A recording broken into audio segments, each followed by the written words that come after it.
তোমাদের আজকের পড়া দেখতেই পাচ্ছ যে শিখনফল 10 রোগ নির্ণয়ে এমআরআই পরীক্ষার মূলনীতি। ওয়ালাইকুম আসসালাম। সংক্ষেপে বর্ণনা করতে পারবে? বিষয়বস্তু হচ্ছে রোগ নির্ণয়ে এমআরআই পরীক্ষার মূলনীতি। শোনা যায়? সবাই শুনতে পাচ্ছ?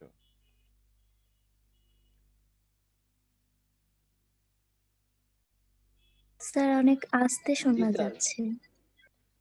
আস্তে শোনা যাচ্ছে। এখন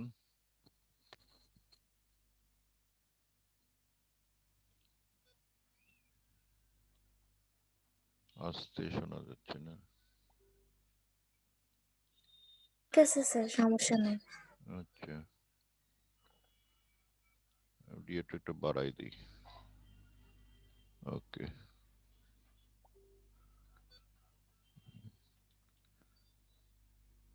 তাহলে আমরা এই বিষয়টা এমআরআই পরীক্ষা তোমরা জানো যে আমাদের চিকিৎসা ক্ষেত্রে একটা যুগান্তকারী পদক্ষেপ। এটা একটা এমআরআই মেশিন। এর বাংলা করা হয়েছে চৌম্বকীয় অনুরণন চিত্র গ্রহণ, মানে ছবি নিতে হবে। আর তোমরা সবাই ওই মেসেজ বক্সে রোল নাম্বার লিখবে, ক্লাস রোল। তাহলে আমরা এমআরআই বিভিন্নভাবে করে থাকি। শুয়ে শুয়ে করা হয়, দাঁড়িয়ে করা হয়, আবার বসেও করা যায়। তা এমআরআই কিভাবে কাজ করে আমরা এখন দেখবো। এখানে এমআরআই ছবিগুলো দেখা যাচ্ছে, কিভাবে ছবিগুলো নেওয়া হয়। এটা প্রস্থচ্ছেদের ছবি নয়, মানুষের যে কোনো জায়গায় প্রস্থচ্ছেদের ছবি নিতে পারে। তো প্রস্থচ্ছেদের ছবিগুলো ধাপে ধাপে প্রতিটা প্রস্থচ্ছেদের ছবি নিয়ে আমরা কাজ করি। তাহলে এর সংজ্ঞাটা কি হবে? অত্যন্ত শক্তিশালী চুম্বক ক্ষেত্রে রক্ষিত দেহে প্রযুক্ত ও শোষিত রেডিও তরঙ্গের বিকিরণের সাহায্যে দেহাভ্যন্তরের কঙ্কাল ও শরীর বৃত্তীয় প্রক্রিয়ার চিত্রকে চুম্বকীয় অনুরণন চিত্রায়ন বলে। তাহলে কয়েকটা কাজ এখানে আছে। একটা হলো অত্যন্ত শক্তিশালী চুম্বক ক্ষেত্র, যার ভিতরে দেহ রাখতে হবে, এবং দেহের ধারণ ক্ষমতা হলো 160 কেজি সর্বোচ্চ হয়ে থাকে। এখন হয়তো আরো বাড়বে। 2 নম্বর হলো প্রযুক্ত ও শোষিত রেডিও তরঙ্গ দিতে হবে, রেডিও ফ্রিকোয়েন্সি, যে আলো আমরা দেখতে পাই না সেরকম আলো, যেটা রেডিওতে চলাচল করে। রেডিওর মাধ্যমে অনেক বড় বড় তরঙ্গ দৈর্ঘ্য, 2 মিটার, 3 মিটার, 10 মিটার এরকম তরঙ্গ দৈর্ঘ্যের আলো। আর লাগে হলো বিকিরণের শোষণ লাগবে। হ্যাঁ, বিকিরণ বিষয়টা দেখো, বিকিরণ, শোষণ এবং বিকিরণ দুইটা কিন্তু বিপরীত শব্দ। তার মানে যে আলোটা শোষণ হচ্ছে সেটা আবার বিকিরিত হবে। তো এর জন্য যে বিষয়টা আমাদের সামনে আসবে, স্বস্তি সময় বা রিল্যাক্সেশন টাইম বলে, এই সময়ে আমরা ছবি নেব। আর চিত্রগ্রহণের জন্য ক্যামেরা থাকা লাগবে, জানো। ক্যামেরা, তো ক্যামেরা মানে সেন্সর আর কি। তো যে কোনো সেন্সর দিয়ে কম্পিউটারে চিত্রগ্রহণ করা হয়। এই চারটা বিষয়কে একত্রে করে আমরা বলছি চুম্বকীয় অনুরণন চিত্রায়ন। তা তোমাদের আমি আবার বলছি যে তোমরা মেসেজ, যে চ্যাট বক্স আছে ওখানে রোল নাম্বার লিখবে। তাহলে আমরা এই এই বিষয়গুলোকে সামনে রেখে আমরা এখন এই বিষয়টাকে বোঝার চেষ্টা করব। তা প্রথমে নিকোলাই টেসলা, খুব হ্যান্ডসাম একজন বিজ্ঞানী, তিনি প্রথমে এই ম্যাগনেটিক ফিল্ড বিষয়টা আবিষ্কার করেন, এবং তার এই যে আবিষ্কারগুলো সব গোপনীয় রাখছে আমেরিকান সরকার। সেদিন আমি টেসলা কয়েল সম্বন্ধে তাদের একজনকে জিজ্ঞাসা করছিলাম, তারা বলছে এটা ভুয়া। কিন্তু টেসলা কয়েল নিয়ে তো তারা কাজ করছে। আমরা তো টেসলা কয়েল অলরেডি ব্যবহার করছি আইফোনে বা বিভিন্ন দামি দামি মোবাইলে দূর থেকে চার্জ করার জন্য। আমরা যে রিমোট চার্জিং সিস্টেম যেটা, সেটা টেসলা কয়েলের মাধ্যমেই হয়ে থাকে। তো এটা তারা টেসলা গাড়ি বের করছে আমেরিকানরা। তা আমরা টেসলা কয়েল নিয়ে চিন্তা ভাবনা করব, তোমাদের মধ্যে যারা চিন্তা করে এরকম লোকেরা চিন্তা করবে, এরকম ছাত্ররা, যে টেসলা কয়েল বিষয়টা কি। এটা কিন্তু সামনের ভবিষ্যতের পৃথিবীর যাবতীয় বিষয় এই টেসলা কয়েল নির্ভর হবে। আর এতে ব্যাটারি কাজটা কমে যাবে, আরো অনেক কিছু কমবে, বিদ্যুতের সুইচ বোর্ড কমে যাবে, তার কমে যাবে, হ্যাঁ অনেক কিছুই রিমোটলি করা যাবে। তা টেসলা কয়েল নিয়ে আশা করি তোমরা একটু চিন্তা ভাবনা করবে, যারা তোমরা ইয়াং, ভবিষ্যতে চিন্তা ভাবনা করো। যাই হোক, এই টেসলা কয়েলে টেসলা ইউনিট তিনি তৈরি করেছেন, এবং যত এমআরআই মেশিন গুলো আছে সবগুলো এই টেসলা ইউনিটের মাধ্যমে ক্যালিব্রেট করা হয়, ওখান থেকে আসে। হ্যাঁ, তাহলে একটা টেসলা এখানকার যে চুম্বক ক্ষেত্র ব্যবহার করা হয় তার মাত্রা হচ্ছে অনেক অনেক শক্তিশালী। এটা কয়েক টেসলা করে হয়। এক টেসলা মানে হলো গাউসে, তোমরা যেন চুম্বক ক্ষেত্র মাপা হয়, তা গাউসে 10,000 গাউসে হয় এক টেসলা। আর পৃথিবীর চুম্বক ক্ষেত্রের মান হচ্ছে 0.5 গাউস। তাহলে পৃথিবীর যে আমাদের যে ভূপৃষ্ঠের যে চুম্বকত্ব আছে তার চাইতে কত হাজার গুণ বেশি, আমাদের 20,000 30,000 গুণ বেশি হয়ে থাকে আমাদের এমআরআই মেশিনের চুম্বক ক্ষেত্রের মান। তো এটা একটু মাথায় রাখতে হবে এমআরআই মেশিন যখন আমরা ব্যবহার করব। তাহলে আমরা এই বিভিন্ন ইতিহাস এগুলা আমাদের জানার দরকার নেই, তোমাদেরও জানার দরকার নেই, ওটা আমরা দেখবো পরে। এমআরআই মেশিনের বিভিন্ন পার্ট গুলো এটাও আমার জানার দরকার নেই, কারণ যে আমাদের পড়ার টার্গেট হচ্ছে মূলনীতি। এমআরআই মেশিন গাড়ির মধ্যেও থাকতে পারে, হ্যাঁ, বিভিন্ন দেশে ট্রাকে করে, বাসে করে বহন করে নিয়ে যায়। এমআরআই দেওয়া তোলা ছবি। এমআরআই কাজ করে হাইড্রোজেনের উপরে। হাইড্রোজেন থাকে আমাদের দেহে পানিতে এবং ফ্যাটে, হ্যাঁ, তাই সেই সব জায়গায় হাইড্রোজেন যেখানে যেখানে আছে সেখানে এমআরআই কাজ করবে। তা আমরা সেই মূলনীতির মধ্যে এখন আস্তে আস্তে ঢুকবো, যে এমআরআই মেশিনে এমআরআই এর মূলনীতিটা কি। এমআরআই এর মূলনীতিটা হচ্ছে স্পিন। হাইড্রোজেন পরমাণুতে নিউক্লিয়াস হিসাবে প্রোটন থাকে, হ্যাঁ, সেই প্রোটন এবং ইলেকট্রন থাকে। তাই হাইড্রোজেন পরমাণু নিয়ে তো আর আমাদের বডি তৈরি হয় না, আমাদের বডি তৈরি হয় পরমাণুগুলো অণুতে আবদ্ধ অবস্থায় থাকে, অণু অণু অণুর মাধ্যমে। তাহলে প্রত্যেক মৌলিক কণার স্পিন থাকে, এটা তো আমরা জানি, ইলেকট্রনের স্পিন আছে, প্রোটনের স্পিন আছে। তাহলে এই যে স্পিনের চুম্বকত্ব হিসাব করার জন্য হিসাব নিকাশ আছে, তোমাদের বইয়েও দেওয়া আছে, কোনো কোনো বইয়ে, সব বইয়ে নাই, একটা দুইটা বইয়ে মনে হয় আছে। আমি সে বইয়ের কপি তোমাদের দিয়ে দিব, তোমরা দেখতে পাবে। তাহলে এই স্পিন হলো, স্পিন তো ঘূর্ণন। আমি এখন একটা কাজ করব, তোমরা একটু দেখবে। আমার হাতে কি দেখা যাচ্ছে? এটা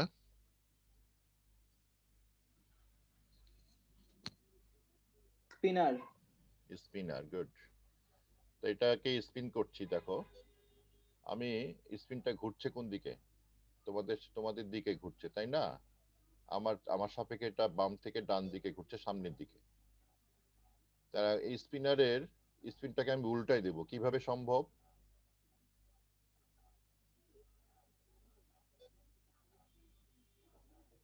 স্পিনটাকে আমি উল্টাই দেব, কিভাবে সম্ভব বলো? উল্টা দিকে আঙ্গুল দিয়ে ঘুরাই দেব, না অন্য কিছু করব?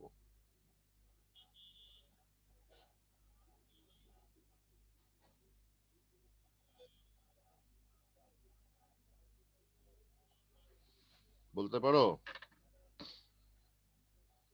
এই যে একটা বল,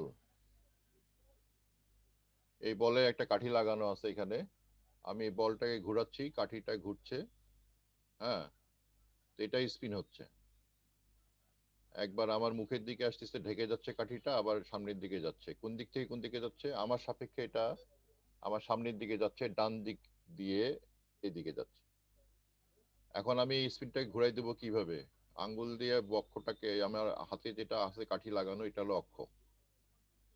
কিভাবে স্পিনটা ঘুরাবো বলো তো? উল্টার দিক করব কি করে?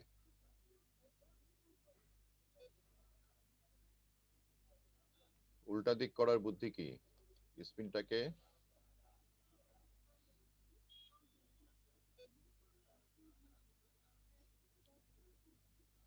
জবাব দাও।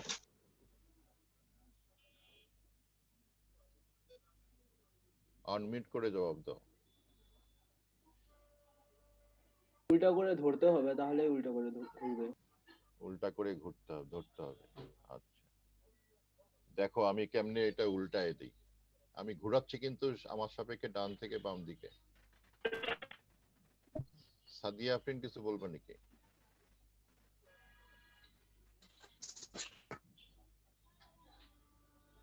আমি এটা ঘুরাই দেই, হ্যাঁ। আমি যদি হাতটাকে ঘুরাই দেই, ঘোরাচ্ছি কিন্তু আমি ওদিকেই, আমার ঘূর্ণনের দিক চেঞ্জ করছি না। এখন কোন দিকে ঘুরছে? আমার ঘূর্ণনের দিক কিন্তু একই আছে, আমার হাতের ঘূর্ণনের দিক। এখন উল্টো দিক ঘুরছে না? তো সিমিলারলি স্পিনারের আমার এই বুড়ো আঙ্গুল নিচে আছে আর তর্জনী আছে উপরে। আমি এদিক ঘুরাচ্ছি, আমি যদি এখন এইটা ঘুরাই দেই তাহলে উল্টো দিক ঘূর্ণন হবে। তার মানে কি দাঁড়ালো, যে কোনো স্পিনের ঘূর্ণনের জন্য, ঘূর্ণনের দিক বদলানোর জন্য আমার স্পিনটাকে ঘোরানোর দরকার নেই, আমার অক্ষটাকে ঘুরাইতে হবে, অক্ষটাকে উল্টাই দিতে হবে। তা তোমরা এখানে অক্ষ দেখতে পাচ্ছ, প্রতিটা গোলকের একটা অক্ষ আছে। তো এই অক্ষটাকে যদি আমি উল্টা দিকে দিয়ে দিই তাহলে স্পিনটা ঘুরে যাবে। তোমাদের অনেক বইয়ে এই জিনিসটা ভুল ধারণা দেওয়া আছে, স্পিনটাকেই নাকি ঘুরাই দেওয়া হবে এরকম বলা আছে। তাই যে স্পিন ঘোরানোর দরকার নাই, আমাদের অক্ষ ঘুরাই দিলেই হলো। তাহলে অক্ষ মানে এই অক্ষটা তোমার, এই অক্ষ হয়েছে, অক্ষের একটা দিক তৈরি হয়েছে, এই দিকের জন্য আমাদের নাম দেওয়া আছে। যেহেতু চুম্বক ক্ষেত্র তৈরি হয়েছে, চুম্বক ক্ষেত্রের নাম দেওয়া হয়েছে উত্তর দিক দক্ষিণ দিক। কারণ যে টেসলার তত্ত্ব অনুযায়ী, গাউসের তত্ত্ব অনুযায়ী এবং কুলম্বের তত্ত্ব, তারপরে আরো বিজ্ঞানীরা আছে, তাদের সবার তত্ত্ব অনুসারে যে কোনো স্পিন চার্জযুক্ত কণা আবর্তিত হলে, ঘুরলে সেখানে চুম্বক তৈরি হয়। এই চুম্বকের অক্ষ, এই চুম্বকে যে মেরুটা তৈরি হবে, যে অক্ষের সাপেক্ষে ঘুরতে থাকে, সেই অক্ষের বরাবর এই মেরু তৈরি হয়। হ্যাঁ, এই অক্ষ বরাবর উপরের দিকে উত্তর মেরু, নিচের দিকে দক্ষিণ মেরু, দুটো একটা ঘড়ি কাঁটা বিপরীত দিকে ঘোরে। এটা আমি তোমাদের আরেকটা ক্লাসে আলোচনা করেছিলাম ইলেকট্রনের স্পিনের বিষয়ে। হ্যাঁ, তখন আমরা দেখছিলাম যে এটা বিষয়ে একটু মতভেদ আছে। যাই হোক, মতভেদ থাকা যাই থাক, আমরা একটা অক্ষকে উত্তর দিক ধরলে একটা উল্টো দিকটা দক্ষিণ দিক ধরবো। তা আমরা দেখতে পাচ্ছি যে এখানে বিদ্যুতের প্রবাহ চলতেছে, আর এখানে এই চুম্বকটা ঘুরতেছে, চুম্বকত্ব তৈরি হয়েছে বিদ্যুতের প্রবাহের লম্ব বরাবর। হ্যাঁ, তাহলে আবার চুম্বক, আবার যদি কোনো স্পিন যদি হয় তাহলে তার লম্ব বরাবর বিদ্যুৎ প্রবাহ তৈরি হয়। এই যে আমরা এখন এই এইখানে চুম্বক তৈরি হয়েছে এদিকে, আর এই স্পিনটা এদিকে যাচ্ছে। তো এরকম আর কি বিষয়টা। হ্যাঁ, তোমরা এই মুষ্টিমেয় কয়েকটা অনুবাদে অধিকাংশ অণুতেই সকল ইলেকট্রন যুগল অবস্থায় থাকে, তাই ইলেকট্রনের স্পিন আমরা বিবেচনায় আনবো না। আমাদের মজার বিষয় হচ্ছে ইলেকট্রন যুগল পরস্পর স্পিন চুম্বককে নিরপেক্ষ করে, তাই এসব অণুতে ইলেকট্রনের স্পিন সংশ্লিষ্ট চুম্বকের প্রভাব পরিলক্ষিত হয় না। কোনো অণুতেই আসলে ইলেকট্রনের স্পিন আমরা বিবেচনায় নেই না। আমাদের কি হয়, অণুতে যে নিউক্লিয়াস গুলো স্বাধীনভাবেই থাকে, নিউক্লিয়াসে কোনো বন্ধন তৈরি হয় না, নিউক্লিয়াস গুলো ভিতরে থাকে, স্বাধীনভাবে থাকে। তাই নিউক্লিয়াসের স্পিন সংশ্লিষ্ট চুম্বককে কোনো কিছুই নিরপেক্ষ করে না। নিউক্লিয়াসের যে স্পিন আছে, সেই স্পিনের কারণে যে চুম্বক তৈরি হচ্ছে, এই চুম্বকটা কোনো কিছু দিয়েই নিরপেক্ষ হবে না। তাই নিউক্লিয়াসের চুম্বক তার প্রভাব প্রদর্শন করবে। তা নিউক্লিয়াসের চুম্বকত্বই আমাদের এমআরআই এর মূলনীতি। এমআরআই কি করা হয়, নিউক্লিয়াসের চুম্বকটাকে মাপায়। তো সাধারণত যে সকল নিউক্লিয়াসে বেজোড় সংখ্যক প্রোটন থাকে, তাদের চুম্বকত্ব তোমার পাওয়া যায়। যেমন হাইড্রোজেন একটা প্রোটন আছে, একটা চুম্বকত্ব আছে। কার্বন 13 একটা বিজোড় সংখ্যক নিউট্রন আছে, এই জন্য চুম্বকত্ব আছে। নাইট্রোজেন 15-তে বিজোড় সংখ্যক প্রোটন আছে, এই জন্য চুম্বকত্ব আছে। ফ্লোরিন 19-এ বিজোড় সংখ্যক প্রোটন আছে, এই জন্য চুম্বকত্ব আছে। ফসফরাস 31-এ বিজোড় সংখ্যক প্রোটন আছে, 15টা প্রোটন আছে, এই জন্য চুম্বকত্ব আছে।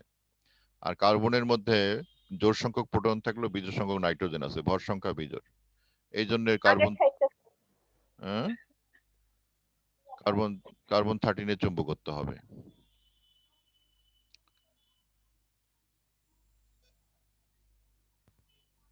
তাহলে আমরা এরকম অনেক অনেক আমাদের হাতে অনেক নিউক্লিয়াস আছে যেগুলির চুম্বকত্ব আছে। তাই এই নিউক্লিয়াস গুলো আমাদের টার্গেট। হ্যাঁ, আমাদের বডিতে সাধারণত হাইড্রোজেন অনেক বেশি আছে, কারণ যে 70 ভাগ পানি, 70 ভাগ পানি মানে 70 দুগুণ 70 ভাগ পানিতে মনে করো আমার ওজন হলো 100 কেজি, 100 কেজিতে 70 কেজি পানি আছে। আর 70 কেজি পানি মানে 18 গ্রাম পানিতে 1 মোল পানি হাইড্রোজেন, 2 মোল হাইড্রোজেন থাকে। তা 70 কেজি পানি মানে কতগুলো হাইড্রোজেন আছে।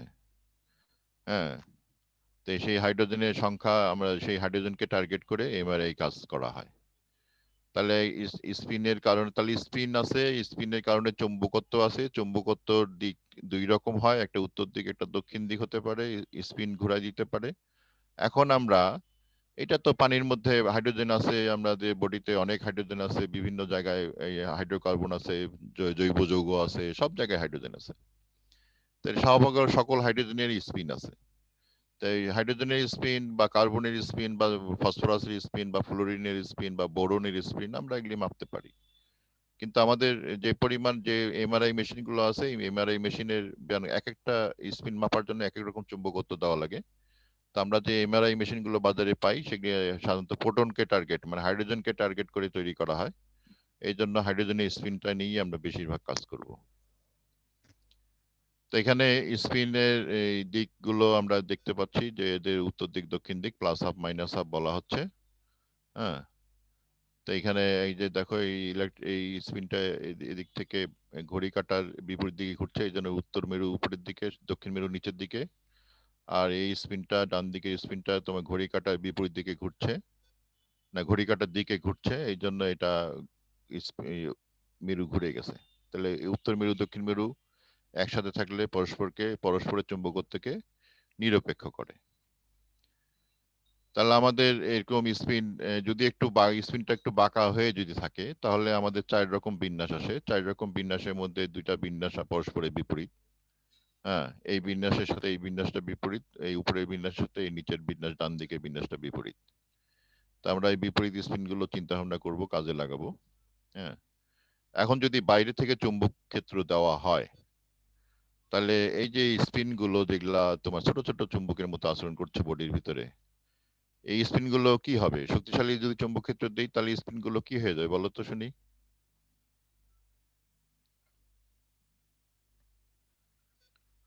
শক্তিশালী চুম্বক ক্ষেত্র দিলে স্পিন গুলো কি হবে?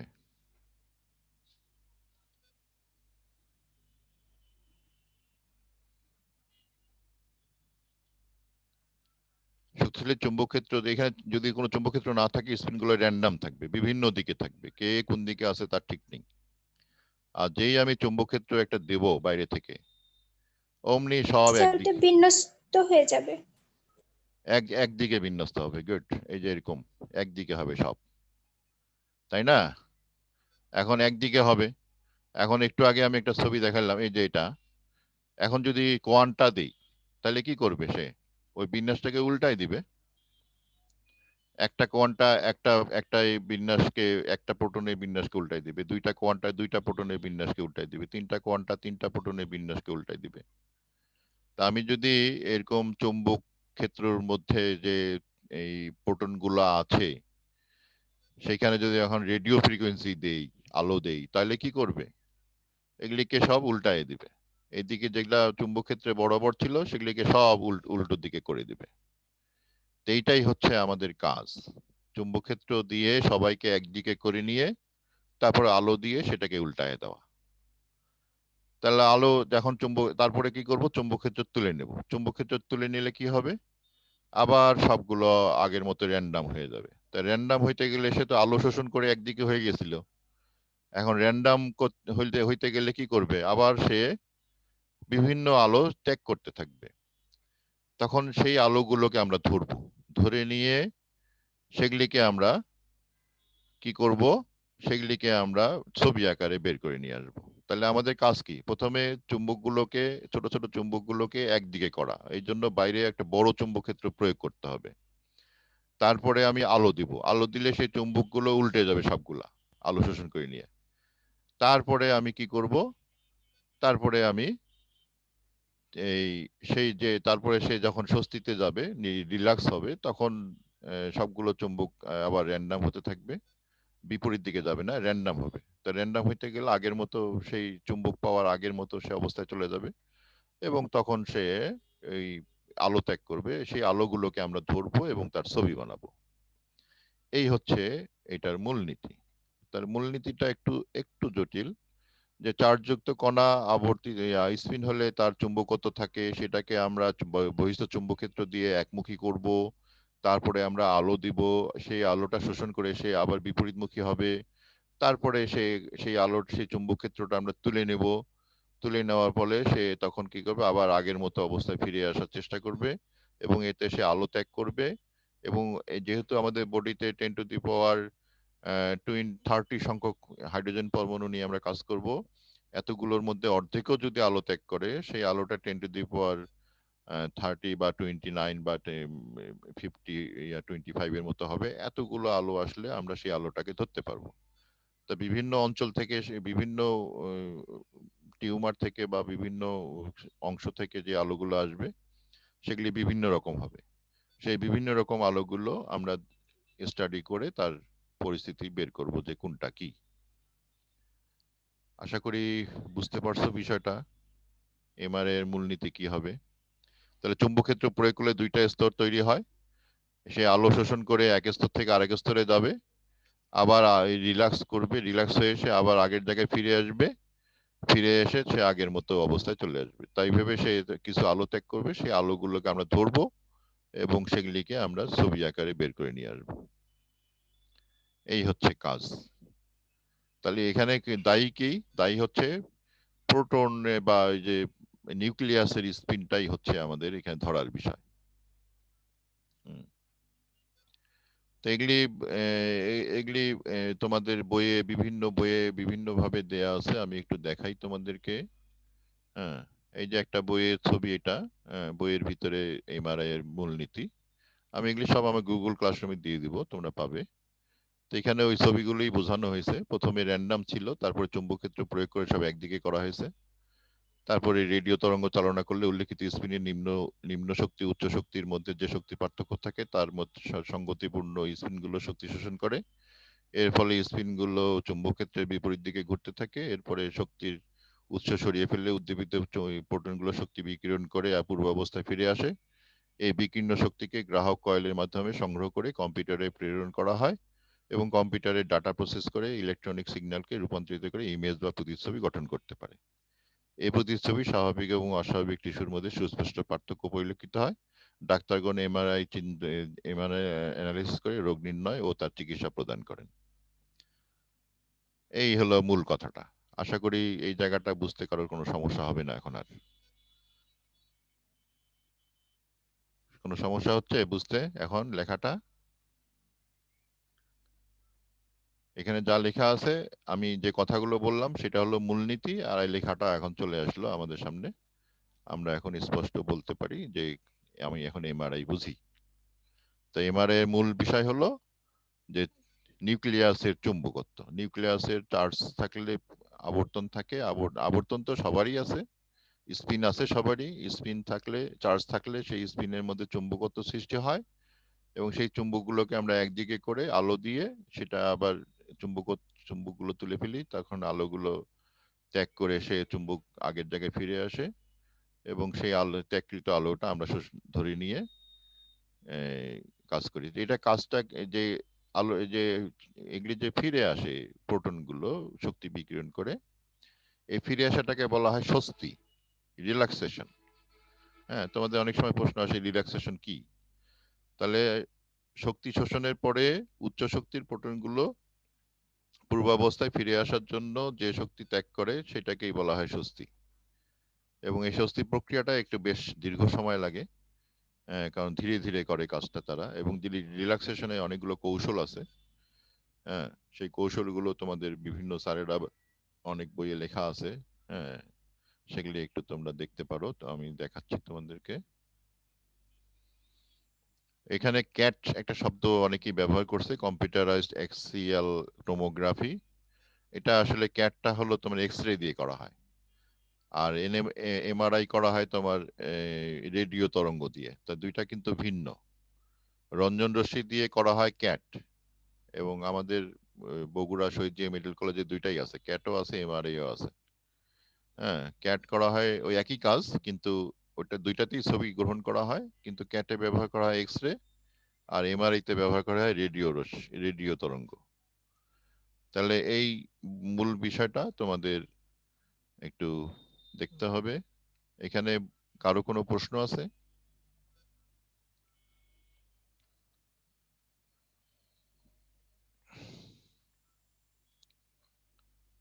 আমরা যে বিষয়টা আলোচনা করলাম সেখানে কারো কোনো প্রশ্ন?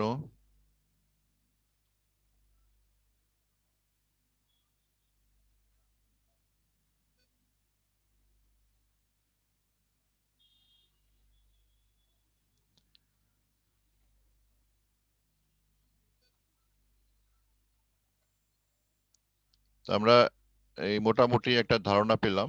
আবার আমি প্রথম থেকে দেখি বিষয়টা, তাহলে তোমরা বুঝতে পারবে আবার, যেহেতু পড়া হয়ে গেল। হ্যাঁ, আমরা আবার প্রথম থেকে দেখি, হোমে যাই।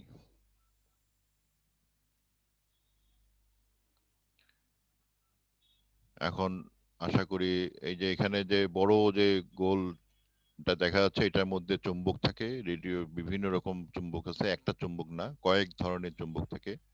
অত্যন্ত শক্তিশালী চুম্বক থাকে, তারপর ছোট ছোট চুম্বক থাকে অনেকগুলো। তারপর রেডিও ফ্রিকোয়েন্সি দেওয়া হয়, সেটাও কিন্তু চুরি করতে হয় রেডিও ফ্রিকোয়েন্সি, এটা তোমরা জানো। হ্যাঁ, চুম্বকের ভাইব্রেশন করলে রেডিও ফ্রিকোয়েন্সি তৈরি হয়। তাহলে আসলে এই চুম্বকের এই কাজ, এবং বিশাল চুম্বক থাকে যেহেতু, সেই জন্য যাদের বডিতে পেসমেকার লাগানো আছে, বা যারা যাদের বডিতে মেটালিক কোনো কিছু পার্ট সংযুক্ত করা আছে, তাদের এমআরআই করা যায় না। এবং যারা বডিতে টাট্টু পারে, টাট্টু কিন্তু তোমার ম্যাগনেট ওই মেটালিক জিনিস দিয়ে করতে হয়। এই টেট্টু করলেও তাদের এমআরআই করা যাবে না। হ্যাঁ, এমআরআই তে অত্যন্ত শক্তিশালী চুম্বক ব্যবহার করতে হয়। এই জন্য তিনটা জিনিস খেয়াল রাখতে হবে এমআরআই করতে যাওয়ার আগে। যদি ডাক্তার এমআরআই এর সাজেশন দেয়, তাহলে বলতে হবে যে আমার পেসমেকার লাগানো আছে, বা আমার বডিতে লোহার রড ঢোকানো আছে, বা আমার বডিতে ট্যাটু করা আছে, তাহলে এমআরআই করা যাবে না। তখন ক্যাটে যেতে হবে। হ্যাঁ, ক্যাট স্ক্যানিং এ যেতে হবে। তাহলে এমআরআই করার জন্য শুয়ে থাকা পদ্ধতি এবং দাঁড়িয়ে থাকা পদ্ধতি, বসে থাকা পদ্ধতি সবই এখন দিয়েছে, বিজ্ঞানীরা অনেকভাবে দিয়েছে, আমরা সবগুলো ইউজ করতে পারি। হ্যাঁ, শুয়ে ভিতরে পাঠিয়ে দিয়ে আমরা বডি স্ক্যান করতে পারি, এবং এমআরআই এর ছবিগুলো এই ধরনের হয়। এখানে তোমার এই আমরা একটু বলছি যে আমরা কোটি কোটি সংখ্যক ছবি বের করতে পারবো, এবং প্রত্যেকটা হলো প্রস্থচ্ছেদের অংশ। প্রস্থচ্ছেদ তো বুঝোই, হাজার হাজার কোটি কোটি প্রস্থচ্ছেদ তৈরি হতে পারে একটা বডিতে।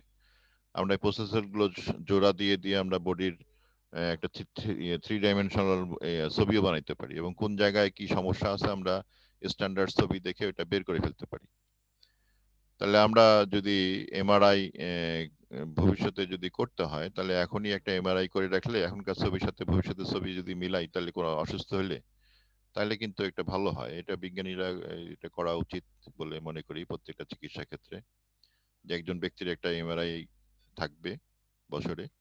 তারপরে ভবিষ্যতে যখন সে রোগাক্রান্ত হবে, তখন তার আগের এমআরআই এর সাথে পরের এমআরআই টা তুলনা করে দেখতে হবে যে তার বডিতে কি সমস্যা।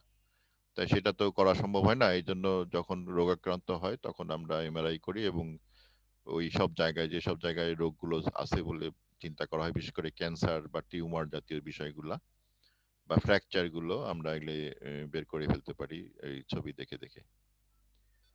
তো এই হচ্ছে বিষয়টা। এখন তাহলে সংজ্ঞাটা বুঝতে আশা করি কোনো সমস্যা হচ্ছে না। অত্যন্ত শক্তিশালী চুম্বক ক্ষেত্রে রক্ষিত দেহে, হ্যাঁ, প্রযুক্ত ও শোষিত রেডিও তরঙ্গের বিকিরণের সাহায্যে, তাহলে আগে রেডিও তরঙ্গ শোষণ শোষণ করাইতে হবে, তারপরে সেটা যখন এই বিকিরণ হবে, বিকিরণের সাহায্যে দেহ অভ্যন্তরে কঙ্কাল ও শরীর বৃত্তীয়, হ্যাঁ, ফিজিওলজিক্যাল প্রক্রিয়ার চিত্রকে চুম্বকীয় অনুরণন চিত্রায়ন বলে, মানে এমআরআই বলে। এমআরআই এর বাংলা হচ্ছে চুম্বকীয় অনুরণন চিত্র। কেউ কোনো প্রশ্ন করবে? তাহলে আমাদের এখানে চারটা জিনিস লাগতেছে। একটা হলো অত্যন্ত শক্তিশালী চুম্বক ক্ষেত্র, যার মাঝে দেহ থাকবে, এই জন্য মুভেবল টেবিল লাগবে, যার ধারণ ক্ষমতা সর্বোচ্চ 160 কেজি এখন যেগুলি আছে বাজারে। আর প্রযুক্ত শোষিত রেডিও তরঙ্গ লাগবে, যেটা রেডিও তরঙ্গ পাঠাইতে হবে, বিকিরণের সাহায্য স্বস্তি সময় রিল্যাক্সেশন টাইমে এই রেডিও তরঙ্গ ফেরত আসবে। হ্যাঁ, প্রক্রিয়া চিত্র গ্রহণ করতে হবে। এই চুম্বকীয় অনুরণন, এই হলো চিত্রায়ন। এটার জন্য প্রথমে আমরা নিকোলাই টেসলা অনেক কাজ করেছে, তার মধ্যে এটা একটা। তার টেসলা কয়েল বিখ্যাত একটা জিনিস, যেটা গোপন রাখা আছে, সেটাও আমরা চিন্তা ভাবনা করব। আর এছাড়া আরো বিজ্ঞানী, বিশেষ করে প্রফেসর আইসি আইসিডি ডর র্যাবি, তারপরে তোমার রেইমন্ড ডামাডিয়ান, হ্যাঁ, তারপরে তোমার পল লোথেরবার, ইনি একজন কেমিস্ট। রেমন্ড ডামাডিয়ান একজন ফিজিশিয়ান, মানে চিকিৎসক। হ্যাঁ, আর ইনি একজন হলো ফিজিসিস্ট। তাহলে ফিজিক্সের লোক লাগছে, চিকিৎসা বিজ্ঞানীর লোক লাগছে, রসায়নের লোক লাগছে। এই তিন ধরনের মানুষের সমন্বয়ে, তিন ধরনের জ্ঞানের সমন্বয়ে এমআরআই মেশিন তৈরি হয়েছে। আমরা কেমিস্ট্রিতে এমআরআই মানে এনএমআর খুব ভালো পড়াই, আমাদের উচ্চতর লেভেলে অনেক এনএমআর পড়ানো হয়। এনএমআর হচ্ছে এমআরআই এর মূলনীতি। তো এমআরআই এ এনএমআর এনএমআরআই বলা হতো, এই শব্দটা ওই বাদ দিছে, অ্যাভয়েড করছে। নিউক্লিয়ার শব্দটা আছে, ওই জন্য এটাকে বাদ দেওয়া হয়েছে। নিউক্লিয়ার শব্দটা বাদ দিয়ে এমআরআই বলা হয়, কারণ নিউক্লিয়ার শব্দটার সাথে মানুষের একটা ভীতি কাজ করে, একটা নেগেটিভ একটা বিষয় আছে, ওই জন্য নিউক্লিয়ার শব্দটা বাদ দেওয়া হয়েছে। তো এই হচ্ছে এমআরআই এর মূল মূল কথা। আমরা বিভিন্ন রকম এমআরআই যন্ত্র আমাদের বাজারে আছে। একটা হলো প্রযুক্তিগত দিক থেকে এমআরআই দুই রকম, একটা খোলা আর হলো ক্লোজ। আমরা যেটা ছবি দেখলাম এগুলি সব ক্লোজড এমআরআই। আর এছাড়া ওপেন এমআরআই পাওয়া যায়। আর ফিল্ড স্ট্রেংথের উপর নির্ভর করে এমআরআই কয়েক রকমের আছে: low field, high field, very high field, ultra high field. Ultra high ফিল্ডের তোমার 7 টেসলার চাইতে বেশি চুম্বক ক্ষেত্র ব্যবহার করতে হয়। আর ভেরি হাই ফিল্ড যেগুলো, সেগুলি 4 থেকে 6 টেসলা। আর হাই ফিল্ডে যেগুলো ছিল 0.5 থেকে 3 টেসলা পর্যন্ত।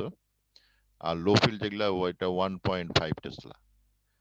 আর অ্যাপ্লিকেশনের দিক থেকেও বিভিন্ন রকম এমআরআই আছে: brain MRI, neurological MRI, spine MRI, musculoskeletal MRI, vascular MRI, pelvic MRI, abdominal MRI, breast MRI, cardiac MRI. এরকম অনেক বিভিন্ন বিভিন্ন অংশে, বডির বিভিন্ন অংশের জন্য বিভিন্ন রকম এমআরআই যন্ত্র আছে। আর জিওগ্রাফিক্যাল স্যার হিসাবে, হ্যাঁ, স্যার টেসলাটা কি? টেসলা একটা চুম্বকত্বের একক। হ্যাঁ, টেসলা হলো চুম্বক, চুম্বক যে স্ট্রেংথ আছে তার একক। 10,000 গাউজে এক টেসলা হয়। হ্যাঁ, 10,000 গাউস চুম্বকত্ব যে আছে না, চুম্বক শক্তি মাপা হয়। 10,000 গাউজে এক টেসলা। পৃথিবীর পৃথিবীর টেসলা হলো তোমার কত যেন দেখাইছিলাম? পৃথিবীর টেসলা হলো, পৃথিবীর হলো 0.5 গাউস। মানে টেসলা হলো 10,000 গাউস। তাহলে পৃথিবীর চাইতে 20,000 গুণ বেশি শক্তিশালী টেসলা। ওই টেসলা পরিমাণ চুম্বকত্ব দিয়ে এমআরআই করা হয়, যার জন্য এমআরআই ঘরের মধ্যে যেখানে এমআরআই করা হয় সেই ঘরের ভিতরে কোনো মেটালিক জিনিস নিয়ে যাওয়া যায় না, সঙ্গে সঙ্গে সেগুলি সব ওই মেশিনে গায়ে যে চলে যায়। এবং সেই সব জায়গায় চাকু টাকু নিয়ে সাবধান থাকতে হয়, ওই জন্য ওই সব জায়গায় প্লাস্টিক ম্যাটেরিয়াল ব্যবহার করতে হয়। আর কিছু প্রশ্ন? এমআরআই মেশিনের ভিতরে মানুষকে ঢুকাই দিয়ে আমরা চুম্বকত্ব প্রয়োগ করে, বিভিন্ন চুম্বকের পরিমাণ প্রয়োগ করে আমরা স্ক্যান করে থাকি। এবং সেই স্ক্যানের ছবি তোমরা দেখছো, এটা গাড়িতেও রাখা হয়। এই যে একটা এমআরআই ছবি, একটা প্রস্থচ্ছেদ, এরকম হাজার হাজার প্রস্থচ্ছেদ আছে। এখানে কি কি দেখা যাচ্ছে? এখানে কিডনি দেখা যাচ্ছে, এখানে স্টোমাক দেখা যাচ্ছে, এখানে কলিজা দেখা যাচ্ছে। হ্যাঁ, অনেক কিছুই দেখা যাচ্ছে। মেরুদণ্ড দেখা যাচ্ছে। হ্যাঁ, তারপরে এখানে বেলিটা দেখা যাচ্ছে আমাদের বডির। হ্যাঁ, একটা প্রস্থচ্ছেদ, এরকম হাজার হাজার প্রস্থচ্ছেদ তৈরি করা হয়। এবং এখানে কি মূল মূল জিনিসটা কি? আমরা পানি এবং ফ্যাট, এই দুইটা জিনিসের নির্ণয় করে থাকি। পানি এবং ফ্যাট, এই হচ্ছে আমাদের পড়ার বিষয়। আর কোনো প্রশ্ন?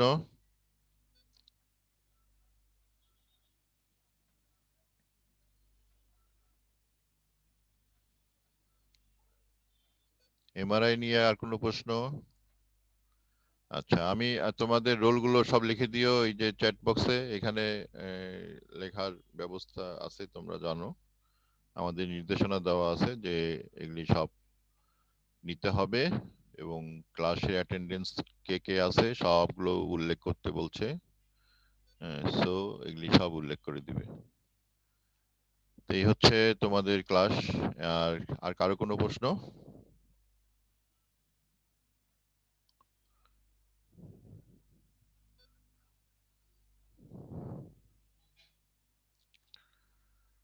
কারো কোনো প্রশ্ন?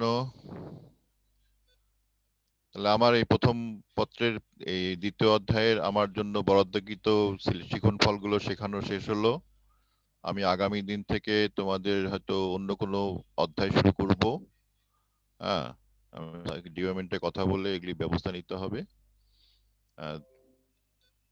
তোমরা সেভাবে তৈরি হবে যে আমার নেক্সট ক্লাসে অন্য অধ্যায় আসবে, প্রথম পত্র হোক দ্বিতীয় পত্র হোক।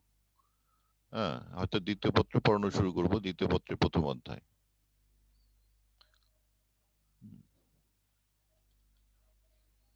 তো তোমরা আগামী ক্লাসে আমার অন্য অধ্যায় পাবে। আর যদি কোনো প্রশ্ন থাকে তোমরা প্রাইভেট আমার মেসেঞ্জারে তো আছেই, সবাই মেসেঞ্জারের মধ্যে প্রশ্নটা লিখবে, আমি উত্তর দেওয়ার চেষ্টা করব। আর যদি কোনো সমস্যা থাকে মেসেঞ্জারের মাধ্যমে সরাসরি কন্ট্যাক্ট করবে, আমি সরাসরি উত্তর দেব। কোনো সমস্যা নাই, কোনো হেজিটেশন নাই। যা তোমাদের করা লাগে, যা তোমাদের শেখার জন্য যা যা করা লাগে আমি তার জন্য প্রস্তুত। তোমাদের রোলগুলো দেখতে পাচ্ছ আশা করি, এখানে আমি কপি করে রাখছি। হ্যাঁ,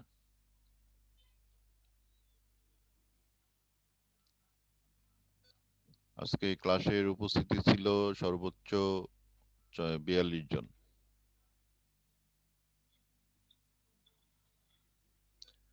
তোমাদের পরীক্ষা কবে, ডেট দিছে?